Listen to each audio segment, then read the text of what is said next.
Baik, bismillahirrahmanirrahim. Assalamualaikum warahmatullahi wabarakatuh.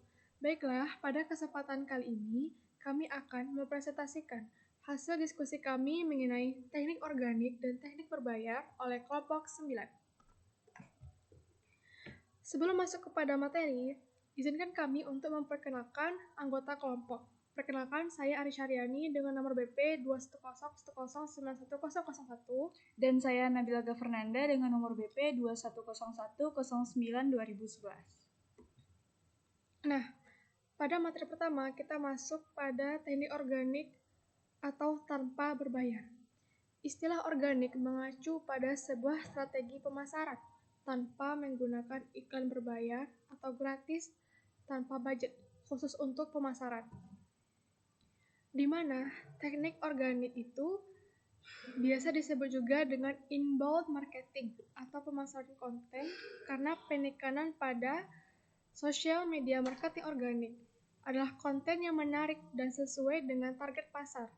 Strategi ini biasa digunakan untuk menjaga dan meningkatkan koneksi dengan audiens yang sudah ada. SMM organik biasanya digunakan untuk tujuan-tujuan seperti mempromosikan produk, membagikan konten informatif dan edukatif, serta mengajak audiens untuk mengunjungi website suatu brand. Selanjutnya yaitu kelebihan teknik organik. Kelebihan yang pertama yaitu cocok untuk pebisnis pemula yang ingin memperkenalkan produk. Kelebihan kedua yaitu hemat secara biaya tanpa perlu modal anggaran untuk iklan. Yang ketiga, interaksi dan daya tarik pembeli bisa muncul secara natural. Dan yang terakhir yaitu melatih untuk membangun interaksi natural dengan calon pelanggan dan menjaga interaksi tersebut. Nah, selanjutnya pada kekurangan teknik organik. Di sini terdapat dua kekurangan. Pertama, jangkauannya kecil serta scalability-nya rendah.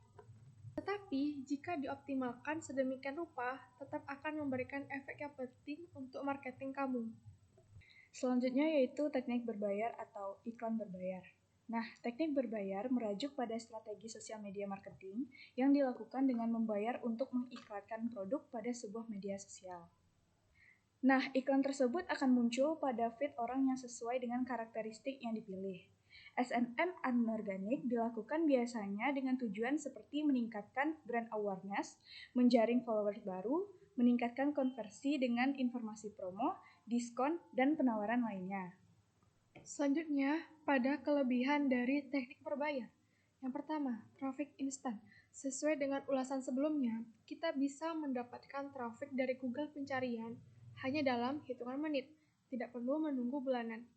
Yang kedua, kustomisasi iklan. Melakukan pemasaran online menggunakan teknik paid search. Kita bisa mengkustomisasi banyak hal, mulai dari jam tayang iklan, lokasi yang ditarget, bahasa yang digunakan audiens, serta minat dari target market kita. Yang ketiga, ranking relatif stabil. Sangat berbeda dengan SEO yang ranking websitenya fluktuatif. Iklan PPC dengan pendekatan paid search memiliki beberapa kelebihan. Jika kita mengikuti kaidah-kaidah cara beriklan yang baik, maka peluang kita untuk bisa terus tampil di halaman pertama sangat besar. Tentu saja harus diikuti dengan ketersediaan budget iklan. Selanjutnya yaitu kekurangan teknik berbayar. Yang pertama yaitu biaya yang berkelanjutan. Kita tahu bahwa bisa tampil di halaman pencarian sosial media, maka kita harus membayar dengan sejumlah harga tertentu. Ketika kita tidak membayar, maka tiba-tiba iklan kita akan hilang dari pencarian, termasuk potensi traffic yang selama ini kita dapatkan. Kekurangan yang kedua yaitu manajemen berkelanjutan. Nah, paid search bukanlah strategi pemasaran online dengan prinsip set and forget. Ia harus terus dipantau dan dievaluasi agar tetap tampil di pencarian dengan biaya PPC yang lebih murah. Yang ketiga yaitu butuh pengalaman. Nah, tidak berbeda dengan SEO, untuk menjalankan kampanye iklan, maka harus punya pengetahuan dan pengalaman yang cukup agar hasil yang didapatkan benar-benar memuaskan. Materi selanjutnya terkait dengan perbedaan social media marketing secara organik dan paid. Social media marketing secara organik bertujuan untuk membangun dan menjaga hubungan antara brand dengan audiens yang sudah ada. Nah, di sini akan dijelaskan perbedaannya. Pertama, social media marketing secara organik. 1. Mempertahankan dan menumbuhkan citra brand yang baik di mata audiens dan customers. 2. Mendukung dan mempertahankan customers setia yang sudah ada. Yang ketiga, mengkonversi followers menjadi customer baru. Selanjutnya yaitu social media marketing secara paid. Yang pertama yaitu menjangkau lebih banyak calon customer. Yang kedua, memetakan target audiens yang ideal dengan lebih tepat. Dan yang ketiga yaitu mencapai tujuan bisnis dengan lebih cepat. Baik, selanjutnya perbedaan antara teknik organik dan juga dengan teknik berbayar. Di sini kita bisa melihat bahwa jumlah likes ketika kita menggunakan teknik berbayar itu lebih banyak dibandingkan dengan menggunakan teknik organik. Nah, di sini kita bisa mendapatkan kesimpulan bahwa ketika kita menggunakan teknik berbayar, maka ada beberapa keuntungan yang bisa kita dapat. Yang pertama, postingan kita akan lebih dikenal karena dengan menggunakan teknik berbayar, jangkauannya akan menjadi lebih luas, serta itu bisa dibuktikan dari jumlah like pada postingan kita.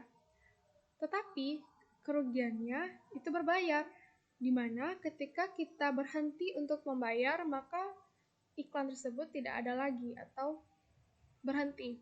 Sedangkan ketika kita menggunakan teknik organik, bisa dikatakan postingan kita tidak terlalu dikenal seperti teknik berbayar, tetapi keunggulannya itu gratis, sehingga kita tidak ada masa atau waktu tenggang untuk melakukan pembayaran. Baiklah, sekian dari presentasi kami terkait dengan teknik organik dan teknik berbayar serta perbedaan antara keduanya. Apabila terdapat kesalahan terkait pengucapan serta sikap kami, mohon dimaafkan. Kami sudahi dengan wabillahi taufiq wal hidayah. Wassalamualaikum warahmatullahi wabarakatuh.